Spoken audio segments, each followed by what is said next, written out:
पण ती भक्ती कशी पाहिजे? एकनिष्ठ पाहिजे. मग तुम्ही मला तुमच्या संतांची भक्ती कुठे एकनिष्ठ होती? कारण आता नामदेवरायांचं चरित्र बघा तुम्ही. नामदेवरायांच्या चरित्रामध्ये पाहायला गेलं तर एवढी एकनिष्ठ भक्ती की त्यांच्या हाताने मूर्तीने सुद्धा भोग ग्रहण केला. 5 वर्षाचे होते नामदेवराय. आईने सांगितलं की देवाला नैवेद्य खाऊ घालून ये. आपली आई काय सांगते? ओय पळसा, बोलता का तुम्ही?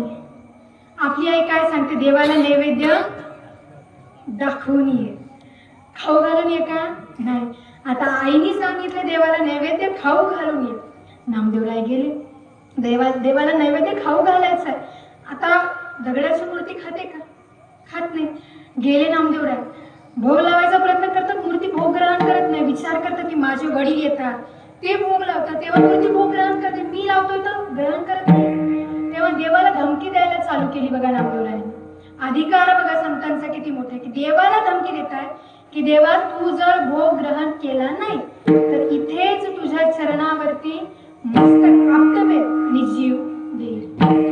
धमकीचा प्रभाव इतका झाला, संतांचा अधिकार बघा, धमकीचा प्रभाव इतका झाला की पाषाणाची मूर्ती थराथरा आणि जेवती लागली नाम्या.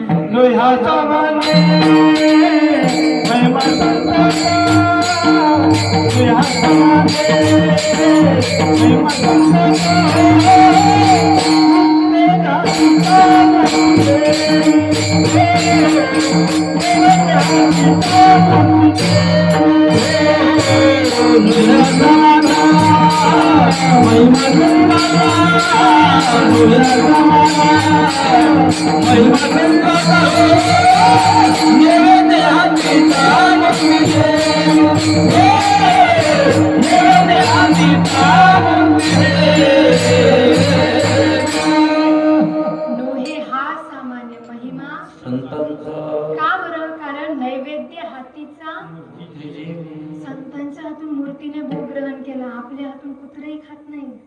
आपल्या एका हातात भाकर असते, एका हातात काठी लपवलेली असते. इकडे भाकर दाखवतो, इतकं तिकडे तोंडावर मारतो. त्याचा संतांचा अधिकार बघा इतका मोठा.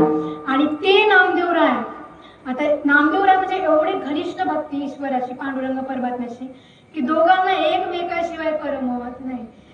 आता मग त्यांनी काय केलं? एका दिवशी निश्चयच केला, वचनच दिलं एकमेकाला, पांडुरंग परमात्म्याने नामदेवरायांनी, की आपण दोघं एकमेकाला सोडून कुठं जायचं नाही. आता असं बोलल्यावर ठरलं नाही यांचं. आज ठरलं. दुसऱ्या दिवशी आले आमचे ज्ञानेश्वर माऊली आले. माऊली आल्यावर माऊलींचं ठरलेलं की मला तीर्थाटनासाठी जायचं. तर तीर्थाटनासाठी जायचं, सोबत कोणाला नेऊ? नामदेव महाराज दिसले. नामदेवराला बोलले, इकडे माऊलीला बोलले. आणि जसं नामदेवराय म्हणतात, हे बघा माझं आणि पांडुरंग परमात्म्याचं अग्रीमेंट साईन केलं आम्ही दोघांनी. आता आम्ही सोडू शकत नाही. करायचं काय? माऊली आले, पांडुरंग परमात्मा कशी. आणि पांडुरंग परमात्म्याला म्हणतात की नाम्याला मला द्या, मला तीर्थाटनासाठी जायचं. आता जसं मागितलं तसं. आता माऊलींचा अधिकार बघा किती मोठा की पांडुरंग परमात्म्याला मागितलं, परमात्म्याने लगेच माऊलीला दिलं. आता नामदेवरायला घे मागून म्हणतात, तुम्ही कसं काय खोटं बोलायला लागले? देवा तुम्ही कधीपासून खोटं बोलायला लागले? प्रभू बोलतात, जेव्हापासून निवडून आलो तेव्हापासून खोटं बोलायला लागले.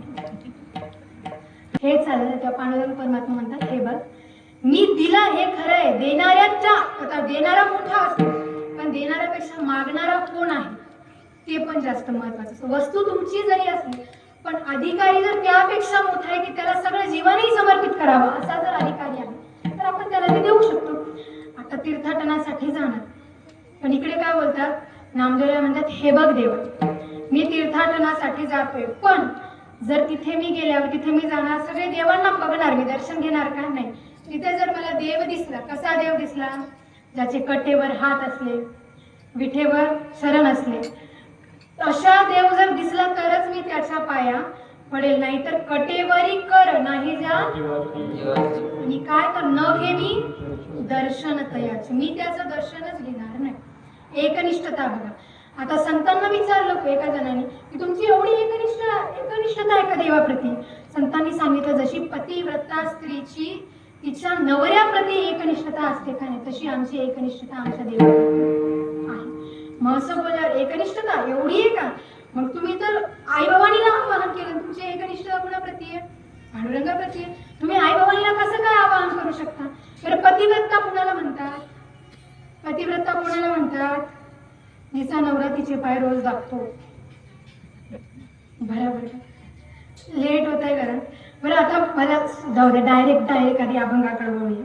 वेळ खूप कमी आहे, वेळ निघून जातो. हा माईक आहे. माईक चालू करण्यासाठी काय लागतं? काय लागतं? बोलतो का? जाऊ का मी? बोला. लाईट तर हा झाला. माईक चालू करण्यासाठी काय लागतं? हे बघा, तुम्ही बोला, मी काय तुमच्यासाठी नवीन नाही. आणि तुमच्या इतकं तर कोणीच बोलत नाही नवीन. Very good. काय लागतं? करंट लागतो. कशासाठी? माईक चालू करण्यासाठी. आता करंट एकच आहे, त्याचा उपयोग तुम्ही माईक साठी करा, फॅन साठी करा, का लाईट साठी करा. वैतागले तर हातही लावा, ते तुमची इच्छा. करंट एकच. माईक साठी प्रयोग केला, लाईट साठी. आता बरं, माईक चालू करण्यासाठी काय लागतं? लाईट चालू करण्यासाठी काय लागतं? फॅन चालू करण्यासाठी काय लागतं? कीर्तनात काय? कीर्तन समजायला काय लागतं? करंटच लागतो. शॉर्ट झालेल्यांना कळत नाही. ते टेस्टर लावल्या लागतं, हिरवा लाल लाईट आला पाहिजे तर कीर्तन कळतं. नाहीतर नळी फुंकली, सोनारे इकडून तिकडे विठ्ठल.